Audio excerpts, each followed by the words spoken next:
جناب صداقت اور صدیق اکبر کی سیرت پر گفتگو ہو رہی تھی. آج جمعہ میں بھی آپ نے سنا کہ جناب صدیق اکبر نے اسلام کیسے قبول کیا، اور جیسے اسلام قبول کیا آپ خاموش نہ رہیں. جناب حضرت ابو طلحہ، زبیر اور بڑے بڑے صحابہ جو اسلام قبول کیے، یہ تمام صحابہ جنہوں نے اسلام قبول کیا یہ صدیق اکبر کی دعوت دینے کے بعد قبول کیا. آپ نے اسلام قبول کیا اور ہاتھ پر ہاتھ لے کر کے بیٹھے نہیں، بلکہ آپ نے اس کو لوگوں تک پرچار کرنا شروع کیا. کیونکہ ہر ایک کو یہاں سے جانا ہے، ہر ایک کو اللہ کو منہ دکھانا ہے، اور ہر ایک کو جب اللہ کو منہ دکھانا ہے تو گناہوں کا جو نا چہرہ لے کر اللہ کے سامنے کیا پیش ہوں گے. اس لیے کہ اگر انسان کے اندر کچھ عیب ہو، اور اگر اس کا کوئی جو نا بڑا سیٹ صاحب کے پاس اگر وہ جا رہا ہے اور وہ اس کا مجرم ہے، تو مجرم اگر اس کے پاس جائے گا تو مجھے بتاؤ اس کے پیر تھر تھرا رہے ہوں گے، دل گھبرا رہا ہوگا. اگر وہ نارمل آدمی ہے، کوئی بیماری نہیں، اگر اس وقت اس کو کسی ڈاکٹر نے اگر چیک اپ کیا تو اس کا بلڈ پریشر ہائی دکھائے گا. کیوں؟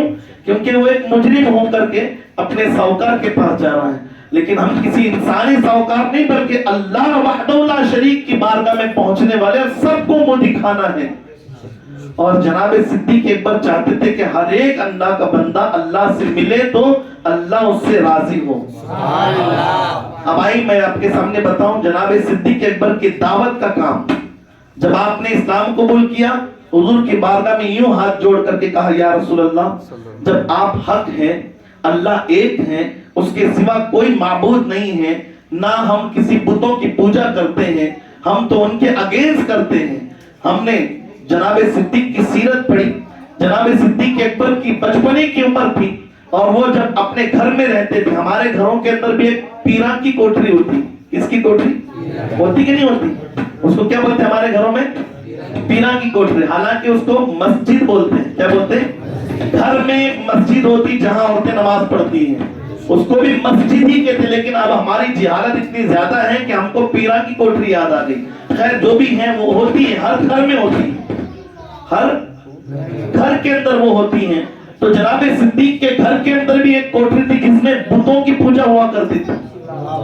بت رکھتے تھے ان کے گھر کے بڑے بڑے لوگ جو ہے نا، بت رکھتے تھے. اور جناب صدیق کہتے ہیں کہ میرے بچپنے کے اندر میں اپنے گھر کے اس کوٹری کے اندر داخل ہوتا اور ان بتوں کے سامنے کھڑے ہو کر کے، مخاطب ہو کر کے، ان کے سامنے کھڑے ہو کر کے ان سے کہتا یارو مجھے بڑی بھوک لگی، تم ہمارے رب ہو، ہمارے لیے کھانے کا انتظام کر دو.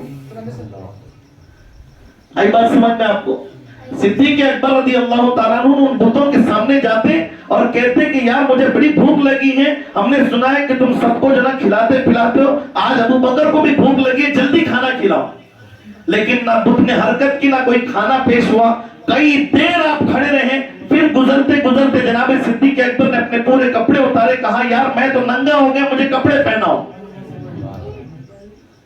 وہ نہ حرکت کر پایا، نہ اٹھ پایا، نہ بیٹھ پایا، نہ جناب صدیق کو کھانا دے پایا، نہ کپڑے پہنا پایا. کہا کہ جو خود جو نا ہماری بات نہیں سن سکتا وہ ہمارا رب کیسے ہو سکتا ہے.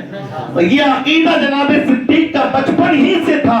اور جب آپ نے کلمہ رسول اللہ کا پڑھا، اشہد ان لا الہ الا اللہ وحدہ لا شریک لہ واشہد ان سیدنا و مولانا محمد عبدہ و رسولہ، جب آپ نے پڑھا چپ نہ رہیں، کیونکہ سینکڑوں لوگ ان بتوں کی پوجا کے جد میں جو نا زد میں آ گئے تھے. اب ہر ایک کے مقدر میں جہنم کی آگ دہک رہی تھی. آپ نے ان کو جو نا جنتی بنانے کے لیے اپنی طرف سے دعوت پیش کی اور آپ آگے بڑھے. جناب صدیق اکبر رضی اللہ عنہ حضور کی بارگاہ میں کہنے لگے یا رسول اللہ مجھے اجازت دی جائے، جب آپ حق ہیں، اللہ رب العزت ایک ہے، تو ہم اس کی دعوت کو لوگوں کے تک جو نا وہ علن اعلان کریں گے. حضور نے منع فرمایا، لیکن صدیق اکبر نے بہت اصرار کیا، بہت اصرار کیا.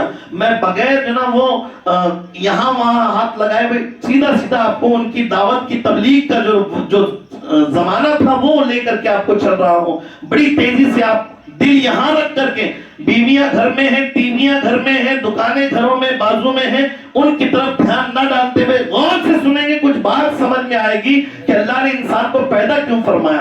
صدیق اکبر نے اپنی پہچان یاد کر لی رسول کا کلمہ پڑھنے کے بعد. اور ہم تو بعد میں کلمہ نہیں پڑھے بلکہ ہمارے گھر کے اندر ہم پیدا ہوئے تو کلمہ والے کے گھر میں پیدا ہوئے، لیکن ہمیں دین نہیں پتا. مجبور ہونا پڑتا ہے, لوگوں کے سامنے ہاتھ جوڑ جوڑ کر کے دعوت دے کر کے بلانا پڑتا ہے, میرے بھائی آپ آ جاؤ, آپ کوئی اور نہیں ہو, آپ اللہ کے وہ بندے ہو جس کی دعائیں اللہ سنتا ہے. باب اجابت سے جب دعا ٹکراتی ہیں تو جہاں بارش نہیں ہوتی تمہاری دعاؤں سے بارش ہو سکتی ہے, اولاد نہیں ہے تمہاری دعاؤں سے اولاد ہو سکتی ہے. جناب صدیق اکبر رضی اللہ تعالیٰ عنہ نے حضور کی بارگاہ میں عرض کی, حضور نے دعوت دینے کا اعلان کرنے کا حکم دے دیا. اس وقت آپ حرم میں گئے, خانہ کعبہ کے سامنے کھڑے ہو کر کے اعلان کرنے لگے, اے لوگوں سنو, جو تم پتوں کی پوجا کرتے ہو وہ نہ کوئی خدا ہے اور نہ وہ کسی کو کچھ دے سکتا ہے. اگر وہ گر جائے تو وہ اپنی مرضی سے اٹھ نہیں سکتا, اگر وہ ٹوٹ جائے اپنی مرضی سے جڑ نہیں سکتا. جب تک تم اس کی مرمت نہیں کرتے تب تک وہ تمہاری مدد نہیں کر سکتا, اور نہ وہ مددگار ہے, کیونکہ اللہ ہی سب سے بڑا مددگار ہے, وہی مدد کرنے والا ہے. لوگوں کے سامنے یہ اعلان کیا. اب ان سے عداوت رکھنے والے, بغض رکھنے والے, اسلام سے نفرت رکھنے والوں نے فوری طور پر ابو بکر اور جناب رسول اعظم کے اوپر چھپٹے اور خوب مارا.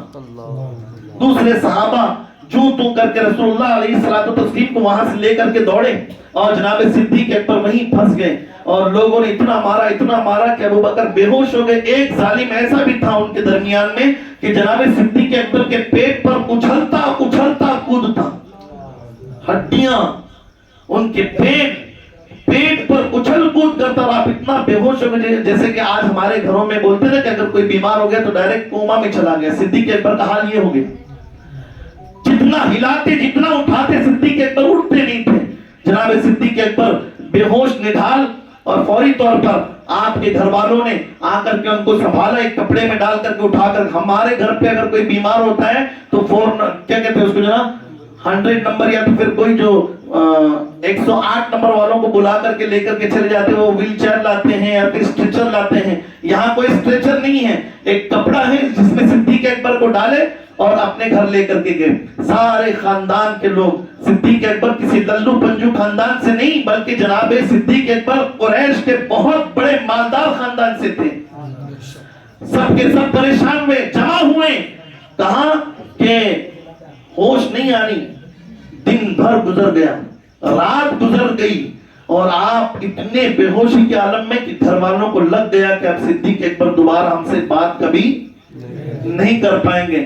ایک وہاں سے نکلے 2-4 اور خانہ کعبہ کے سامنے آ کر کے اعلان کیا کہ سنو, اگر ابو بکر ہوش میں نہ آئے یا پھر ان کی جان چلی جائے تو ان ظالموں کو ڈھونڈ کر کے قتل کریں گے جنہوں نے صدیق اکبر پر حملے کیے. ان کی بھی حالت خراب ہو گئی ان کی. اور پھر کیا تھا, جناب صدیق اکبر رضی اللہ تعالیٰ عنہ آدھی رات میں آپ کو ہوش آیا, اور جانتے ہو جب ہوش آیا نا, آپ کے خاندان کے سارے قبیلے کے لوگ کھڑے ہیں. صدیق اکبر کی آنکھ کھلی, ایک آنکھ ایسی بند ہو گئی کہ آنکھ ہے یا نہیں ہے نظر نہیں آ رہا تھا, اتنا سوج گیا تھا چہرہ. ظالموں نے لاتوں سے ڈنڈوں سے اتنا مارا کہ ابو بکر کی ناک کا حصہ اور آنکھ کا حصہ کہاں ہے سمجھ میں نہیں آتا, اتنا سوج گیا تھا. اور ابو بکر کو دیکھ کر کے ایسا لگتا کہ اب دوبارہ ابو بکر ہمارے درمیان میں چل پھر نہیں سکتا. آپ کی آنکھ کھلی, ہوش آیا, ہاتھ پیر ہلے. ان کی ماں قریب پہنچی, کہتے کہ بیٹا کچھ کھا لے پی لے. اور وہ ابو بکر جس کا بیٹا تھا وہ اپنی ماں کے سامنے کہتا امی, اماں, جو بھی اس وقت انہوں نے بولا. فوری طور پر ابو بکر کہتے اماں رسول اللہ کیسے ہیں, مجھے بتاؤ تو صحیح. اتنا مار کھائی, جان جانے والی, واپس اللہ کے رسول کے صدقے میں اللہ نے جنہوں جان بخشی, کیونکہ یار غار بھی بننا تھا اور یار مزار بھی بننا تھا.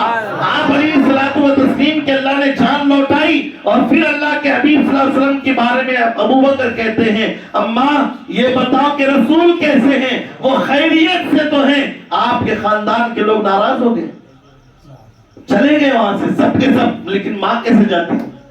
ماں کی ممتا تو عجیب تھی. 2 دن پہلے ہم لوگ باہر کھڑے تھے, میرے ساتھ میں ہمارے 2 بھائی بھی کھڑے تھے, وہ اور میں کھڑے تھے. تو یہاں ہماری جو ہے ایک گائے ہے, وہ ایک چھوٹے مرغی کے بچوں کے پیچھے گھومنے لگی. تو اس کی ماں بڑی سخت تھی,